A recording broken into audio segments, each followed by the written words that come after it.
Hello again, I'm Phil Netto, and welcome to episode 2 of Deconstructing Lewiston-Auburn and Maine history, and part 2 of the Lewiston-Raytheon story.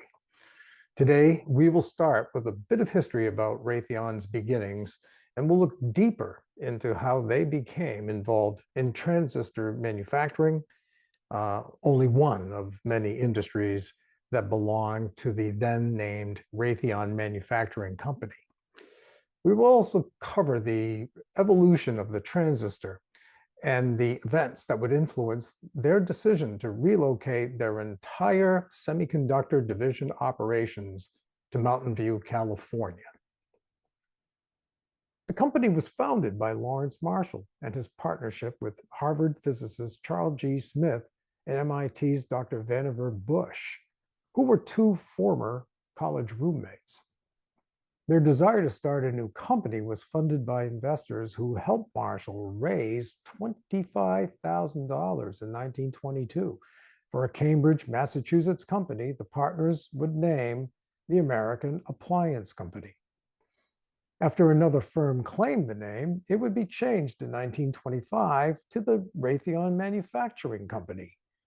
Raytheon, quote, for its name's modern sound, unquote. After a 3-month tour around the U.S. to study the electronics industry, Marshall recognized the growth in U.S. radio ownership and secured patents for the S-tube, which was a gas-filled rectifier that converted electric alternating current, AC, that was delivered to the households to supply the direct current, DC, used by radios. By 1926, Raytheon was a major tube rectifier manufacturer. It was generating a healthy profit. When competition made the production of these rectifiers less profitable, Raytheon moved to diversify its company through the acquisition of a firm involved in manufacturing equipment for the delivery of commercial and residential electricity and the production of electronic auto parts.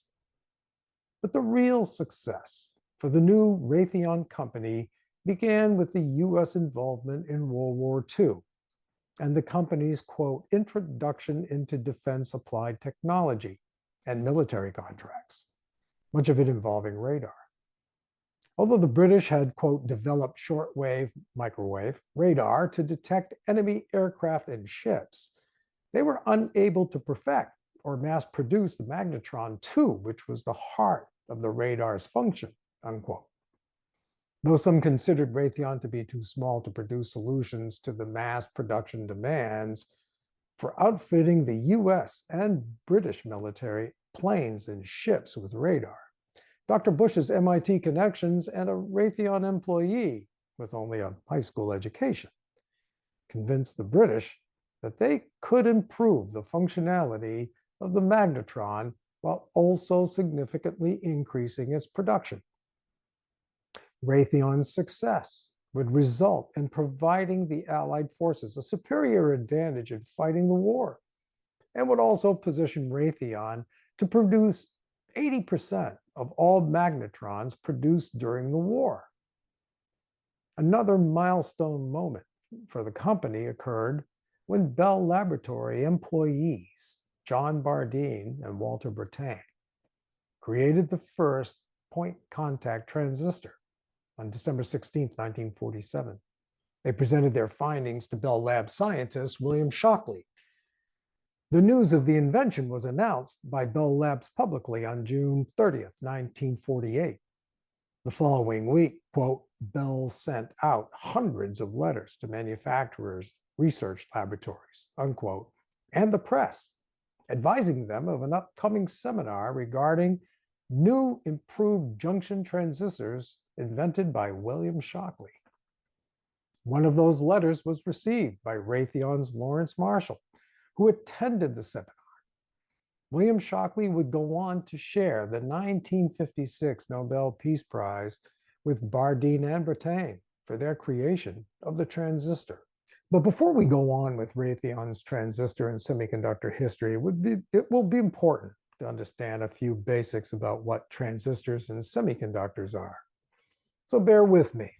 This may get a little technical, but it will be of some value to better understand why Raytheon decided to come to Lewiston and why they left so suddenly. The early junction transistors were built to reduce the bulkiness and power that vacuum tubes required. Scientists wanted to find a way to reduce the size and power consumption vacuum tubes needed to amplify or switch electrical signals. The much smaller transistors that began to be manufactured in the early 1950s did not require nearly as much power, were faster, produced less heat, and were made from a semiconductor, typically germanium, particularly in the early 1950s, and sometimes silicon, but rarely until about after 1954. That had two contacts and amplified or switched electrical currents. The term transistor was first used by John Pierce of Bell Labs to describe the transference of electrical resistance from one contact to the other. One contact was needed to control the one-way current flow between two other contacts to amplify or turn the flow off and on. Back in 1952, the transistor could be a device as small as a dime that would perform the functions of the larger vacuum tubes much more efficiently, quickly, and with a longer lifespan that could be as much as 10 times longer, 100,000 hours versus the vacuum tube's 10,000 hours. There were many companies that began to manufacture transistors, such as GE and RCA.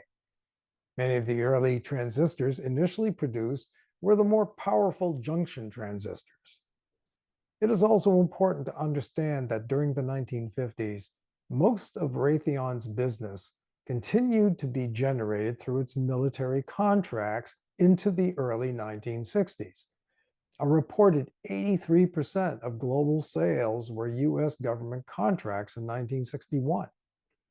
After the successes associated with its U.S. and British radar technology in World War II, the Korean War opened new opportunities. When the war began in 1950, Raytheon developed a guidance system for the surface-to-air Lark missile that made history when it became the first such missile to intercept a Navy drone in flight. Along with Raytheon's development of the air-to-air Sparrow missile, lucrative government contracts would follow and prove financially beneficial as other acquisitions failed to meet revenue expectations for the company. With the in-house talent at Raytheon, the company became an early leader in transistor manufacturing by producing the first commercially available germanium alloy junction transistor for volume production in 1952. But getting into production would not come easily. Raytheon did not initially have the licensing rights for either point contact or alloy junction transistors in the early 1950s. This necessitated that they obtain licensing rights from RCA, something that would require some cash and an exchange of Raytheon licenses for products of interest to RCA. They also had agreements with Bell Labs and GE to produce junction transistors that opened the door for Raytheon to begin producing them commercially. By 1954, they had produced their 1 millionth transistor and was the recognized volume leader in manufacturing the units, something that also positioned Raytheon to become the largest transistor supplier for the hearing aid industry. The price of a Raytheon germanium transistor was $20 in 1953. Through Raytheon production improvements, they and other companies would see sales increase to 3.5 million units in 1955, with Raytheon's per transistor price dropping to $1 per unit. By 1957, annual production by all manufacturers increased to an astounding 29 million units. At this juncture, only 10 years had passed since the transistor's actual creation in 1947. Although most of the 1950s transistor industry was employing germanium in the semiconductors, there was a growing interest in utilizing silicon given its ability to withstand higher temperatures, but it was also a complex material to work with. Bell Labs was conducting serious research into silicon's value as a semiconductor in 1951, but no one had yet developed a silicon transistor. The challenge of purifying silicon was the key to producing silicon transistors.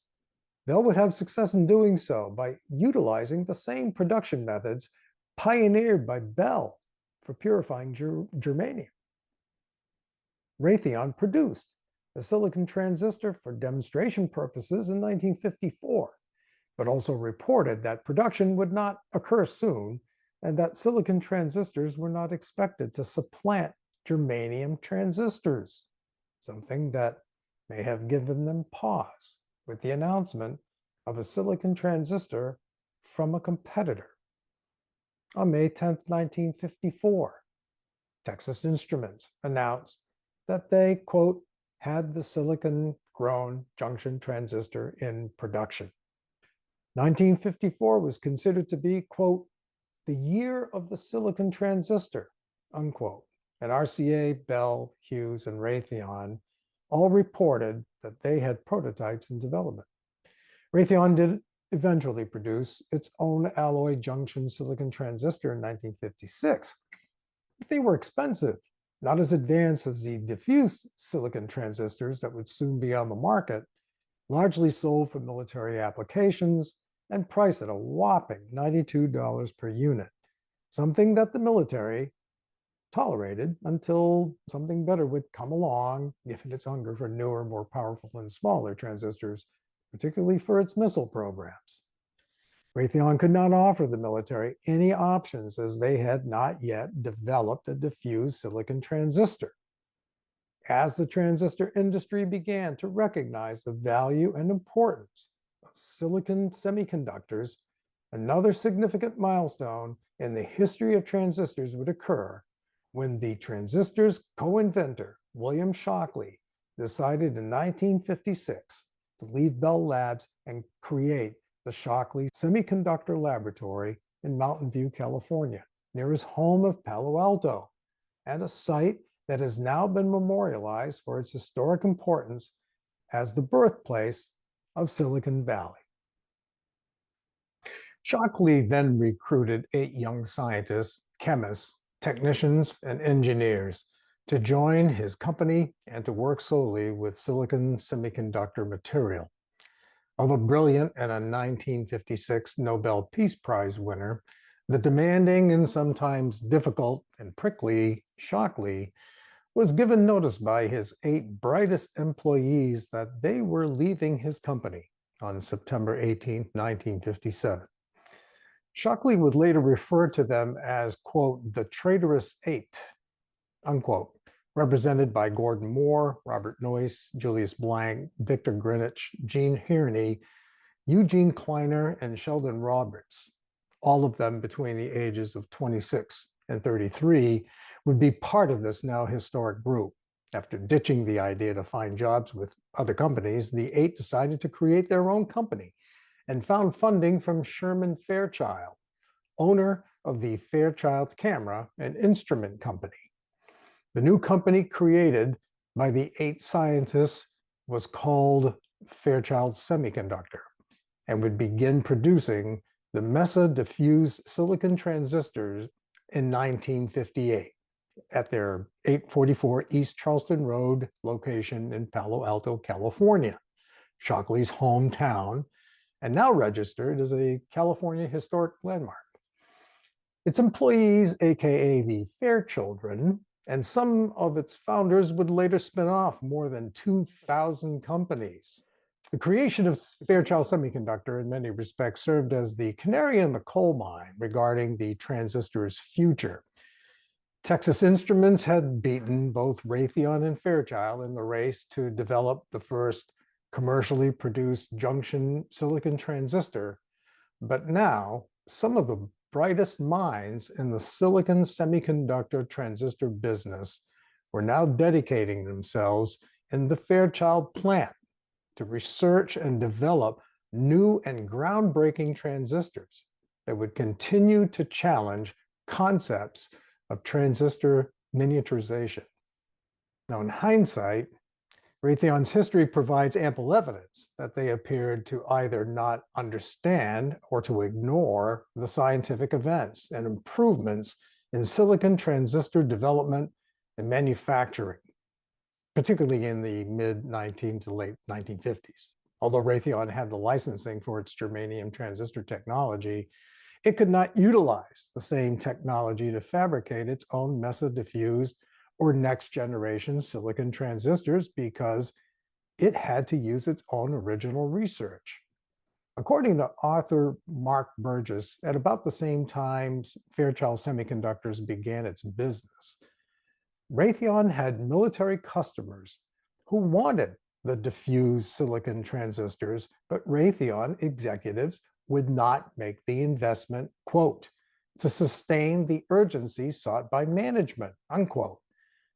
Raytheon's executive vice president, Tom Phillips, failed to recognize the imperativeness of Dr. Ivan Gedding's research or his pleas to invest in transistor technology after he advised Phillips that his research team was close to, quote, developing a diffused silicon transistor, unquote. One of the reasons that Raytheon leadership pushed back on the research budget for silicon semiconductors had much to do with something called the space sister, as in transistor, and their expectations as to what it would do to change semiconductor technology.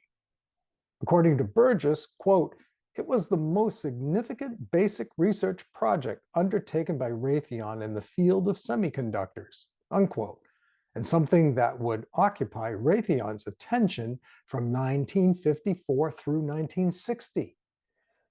It was also featured on the cover of Radio Electronics magazine in 1957.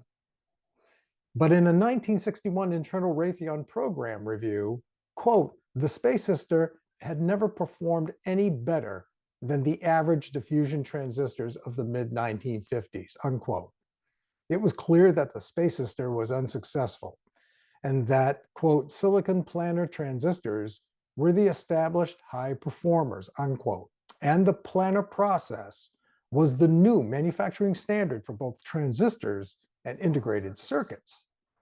Recognizing there was no future for the space sister, Raytheon continued to explore ways to enter the semiconductor market and to try to regain the momentum it had lost with failed transistor research in the late 1950s.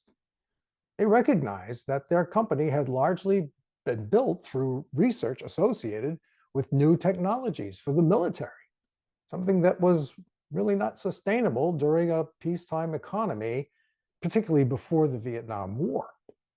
Raytheon began to look at reducing its dependency on military contracts and to diversify the manufacturing into areas that would support commercial and non-military products. As an example, their acquisition of Amana in 1965 would become the first mass-produced 100-watt countertop microwave oven under $500 when it was introduced in 1967 as the radar range. According to Burgess, in 1959, the Raytheon Group vice president supported the executive team's recommendation to diversify and to look, quote, to enter volume production of germanium transistors for commercial markets, the type of transistors that Lewiston would manufacture for hearing aids, and become the plant where the largest quantities of miniature transistors for hearing aids would be produced. Volume production principles for the germanium transistors would also impact the design of the new large-scale facility in Lewiston, Maine. Now, all of this did not mean that Raytheon had completely abandoned their hopes to develop a competitive silicon transistor. In 1960, and while Raytheon was building its new plant in Lewiston, Fairchild announced the commercial availability of their first planar silicon transistor and next generation improvement over the mesa diffuse silicon transistor. Also in 1960, Raytheon would begin to negotiate with officials from the Rheem Corporation about the purchase of their semiconductor division in Mountain View, California, not far from the Palo Alto home of Fairchild Semiconductor. Mountain View was already familiar territory to Raytheon. In 1959, the company purchased the South San Francisco-based Apelco Applied Electronics Company, only 28 miles from Mountain View. The company's decision to buy Apelco would build on their existing marine radar and other interests by expanding their commercial marine electronics business, a move that signaled its eventual decision to decrease its dependence on military contracts. Rheem had constructed the new Mountain View building in 1959-1960, and it was an early entrant into the MESA-diffused silicon transistor market. But according to Burgess, they soon realized that they, quote, were in no position to compete with new silicon planar era and integrated circuits, unquote. Although Raytheon's efforts to begin negotiations with Rheem was all about positioning themselves to be more competitive in the silicon transistor and semiconductor business, the Rheem founders recognized what the future really held for the company. Rheem had been started by several former Fairchild Semiconductor employees.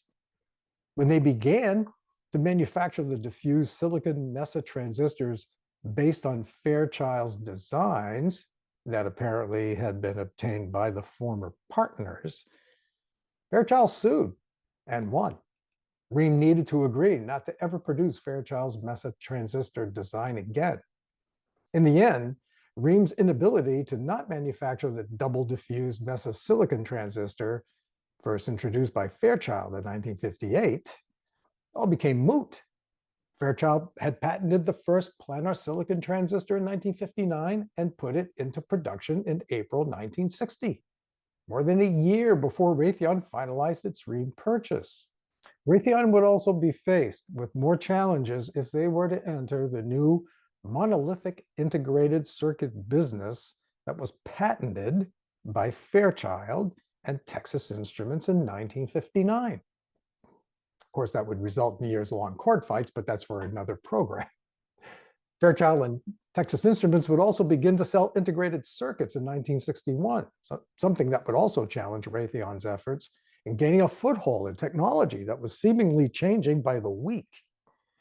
Although integrated circuits were not an overnight success due to their high cost, President Kennedy's congressional address on May 25, 1961, to put a man on the moon in that decade, in the 1960 decade, produced an intense interest by the government for high-performance integrated circuits. By 1964, they would be used for the Apollo program and would be consuming 85% of all integrated circuits shipped in the U.S.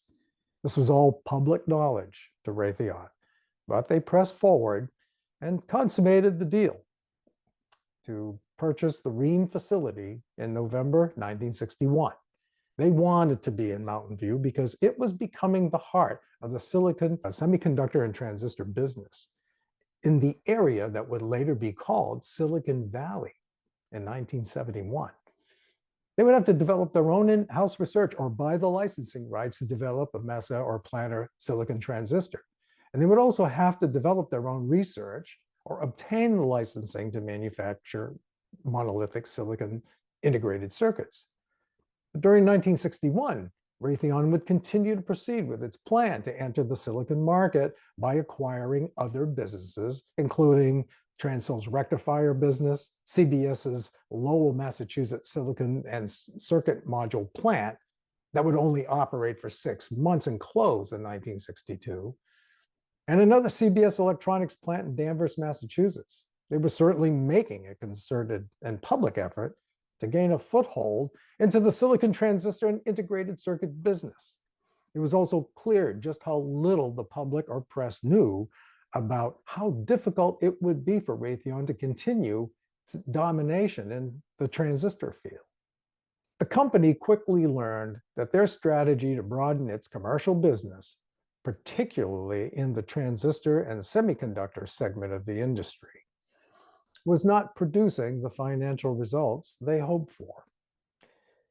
According to author Mark Burgess, Raytheon executives concluded in 1962 that none of their commercial businesses were profitable, something that Vice President Phillips did not embrace. In 1962, Raytheon was publicly reporting that 1961 net sales were a record $563 million some 23 more than the previous year, but operating profits were down from the 1960s, $8.1 million to 1961, $6.9 million, or 17.5% less than 1960. But things improved in 62, enough so that they considered issuing a cash dividend, in addition to their stock dividend, something never offered in the history of the company. Ultimately, they decided not to issue the cash dividend in January 1963, quote, in order to retain cash for future growth through the strengthening of existing product lines, unquote. They would also not report in January 1963 that they were about to launch a company-wide reorganization that would result in massive layoffs in 1963 and into 1964. But as Phillips clearly believed in 62, profitability would suffer in 1963. By the third quarter, earnings were off by 64% and net sales had declined by 21%. Although overall sales in 1964 were lower than 63, profitability had increased, likely with the relocations of Lowell and Lewiston semiconductor operations to California playing some contributing role. By 1964, they had also reduced their military contract dependency to 70%, as opposed to 1961's 83%. This and the 8,000 layoffs that had occurred between 1963 and mid-64 had also played a big role in the company's return to profitability in 1964. So Raytheon celebrated its Lewiston success in June 1962 by announcing it had increased staffing in Lewiston from 900 to 1,300 people. It also spoke about the, quote, reliability, unquote, of their germanium transistors, and that their, quote, quality of workmanship would allow them to grow in an industry with many failures, unquote. They were making these pronouncements while their executives knew the same year how they were failing to gain a competitive edge to use silicon in the design and manufacturing of transistors in order to position themselves for a future dependent on integrated circuits and silicon.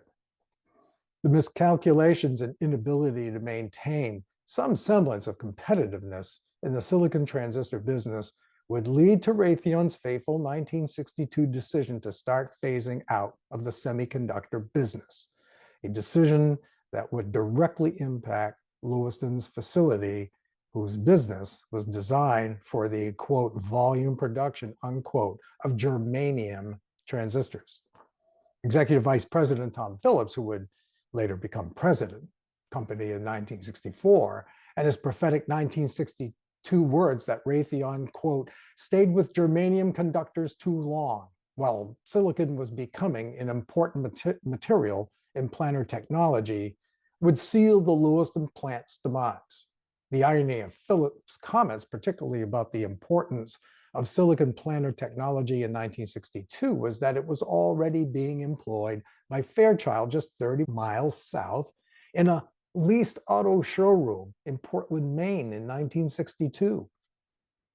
Burgess echoed what Tom Phillips said, underscoring Raytheon's blindness to build on the advances that they had made with the alloy junction technologies that produced their successful line of germanium transistors through the 1950s. The failure by Raytheon to, quote, not develop viable silicon technologies, unquote, left them unable to take advantage of the newer silicon planar production methods that would ultimately lead to the development of the integrated circuit and later microchips. Those things that, change computing, manufacturing, space, retail, healthcare, and all electronic technology now used in every facet of business and everyday life. Although Raytheon's decision about closing the Lewiston plant had occurred on March 1st, 1963, they were effectively in no position to compete in the semiconductor or transistor business well before they opened the doors of its Lewiston plant in 1961. It is also clear that their decision to leave was not about wages or the livability of the LA area. It was a bottom line decision precipitated by their inability, refusal, or intentional avoidance to invest in essential silicon semiconductor research. The decision to move their semiconductor operations to Mountain View was a almost desperate Hail Mary attempt to reposition a company that had lost significant ground in an industry that was changing by the month.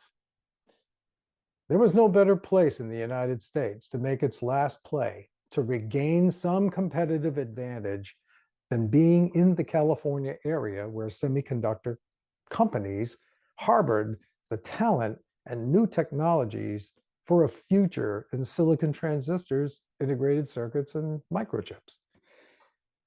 When National Semiconductor decided to spin off its, quote, generally older, high volume, unquote, products with lower profit margins, they also decided to resurrect the name Fairchild Semiconductor.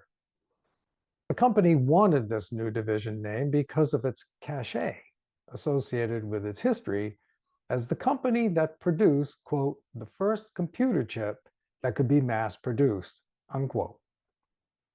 When it was reported that National had agreed to the Fairchild $550 million proposal in January 1997, the Fairchild South Portland location would become the world headquarters for all of its 6,400 employees, with 1,060 of them in South Portland, with additional locations in West Jordan and Utah, and with sales of approximately $600 million per year. 2 years after the purchase of Raytheon's 20-acre Mountain View facility and its product lines, Fairchild announced it would sell the California site for $35 million in 2000 and move the operations to their, quote, more efficient facilities, unquote, in South Portland. The former Ream Raytheon site would now be owned by the Veritas Corporation, who would demolish and replace the campus's aging facilities with 5 new buildings and a parking garage at 350, 370, and 380 Ellis Street. This new development would literally remove any physical evidence of Raytheon's Silicon Valley existence or its minor role in the history of the development of the silicon transistor, integrated circuit, or the microchip. Selling the 350 Ellis Street site would also mark the end of Fairchild's presence in California, but not its history in Silicon Valley. Fairchild's semiconductor and integrated circuit business in 1997 would become a locally owned worldwide company who in 1962 chose to build their first out-of-state facility in South Portland, Maine. The same year, Raytheon executives quietly decided to make changes to its semiconductor business and its continued existence in Lewiston.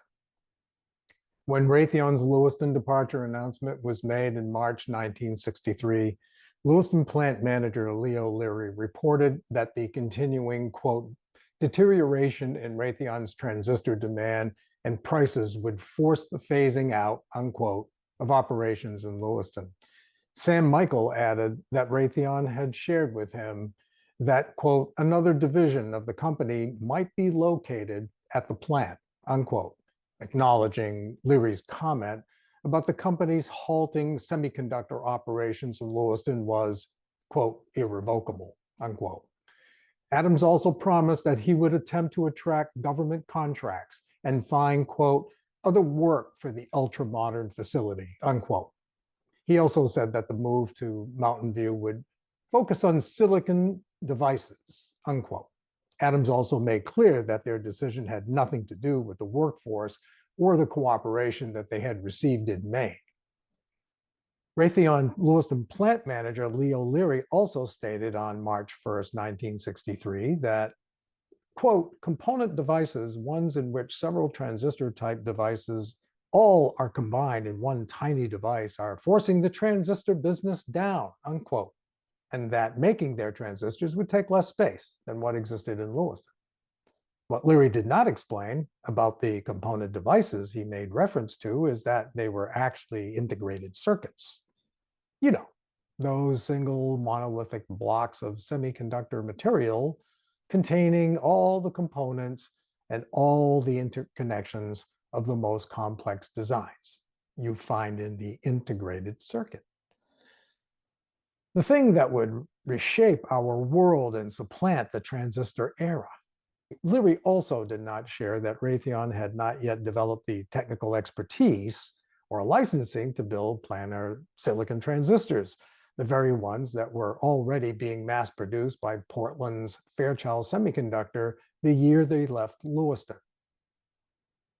Additionally, Leary would rightly not report that Raytheon circuit boards, not integrated circuits, circuit boards for the Hawk missile, were not using their own Raytheon transistors.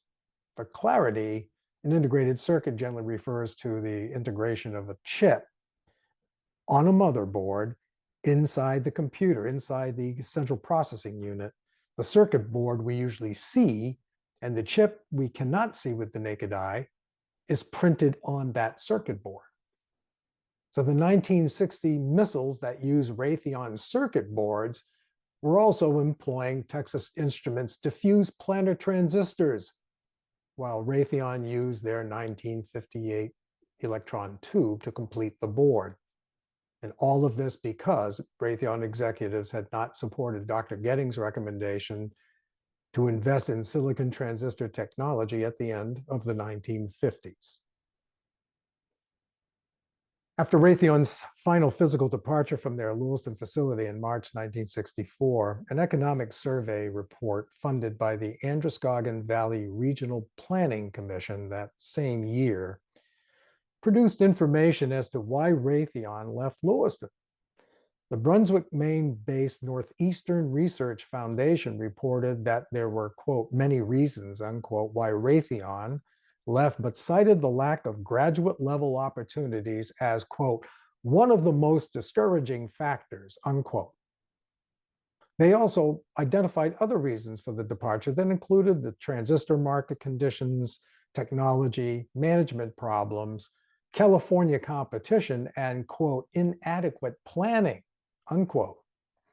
There were also other discouraging factors that included, quote, the condition of schools, local government, and the lack of congenial community surroundings that contributed strongly to Raytheon's dissatisfaction with the location of the plant, unquote.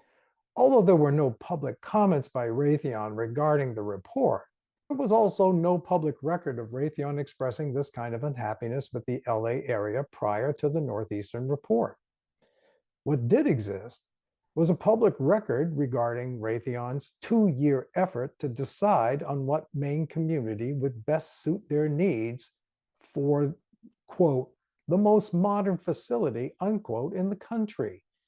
When they first announced their selection of Lewiston, the media reports clearly recorded that the search process involved an intensely thorough investigation of both Portland and Lewiston that included a last-moment, quote, new type, unquote, of special team they sent to Maine to confirm the, quote, livability, unquote, of both areas. The claim made about, quote, the condition of schools, local government, and the lack of congenial community surroundings, unquote, along with graduate level programs not being available in Lewiston or in Portland, had nothing to do with some 95% of the employees who already enjoyed living in the LA area. In reality, Raytheon's negative LA observations only impacted a small fraction of Raytheon's higher level management and executive employees who would likely rotate out of the area into other plants around the country, as a normal course of business. What the Raytheon company needed and found was an available workforce that was trainable and highly productive, something they found in Lewiston and would have found in Portland, as Fairchild Semiconductor would soon discover after they arrived in 1962. Raytheon chose Lewiston because wage rates would improve their bottom line without sacrificing productivity. In a January 26, 1963 Portland Evening Express article, Raytheon Semiconductor Vice President Kenneth Lord wrote that the LA area employees had, quote, consistently scored in high precision assembly tests, ranking them in the top 15% of national norms, unquote. In a January 29, 1963 Lewiston Evening Journal article, the Lewiston plant manager believed that the LA workforce was one of the, quote, best in the country, unquote. In many ways, the Northeast report's failure to expand on how inadequate planning had actually contributed to Raytheon's relocation demonstrated how little Northeastern understood about the quickly changing technology climate. Treating Raytheon's inadequate planning as an afterthought without explanation gave Raytheon license to add negative comments about LA area's livability as one more way to deflect the actual cause of the technology company's inability to stay in step with their industry's progress.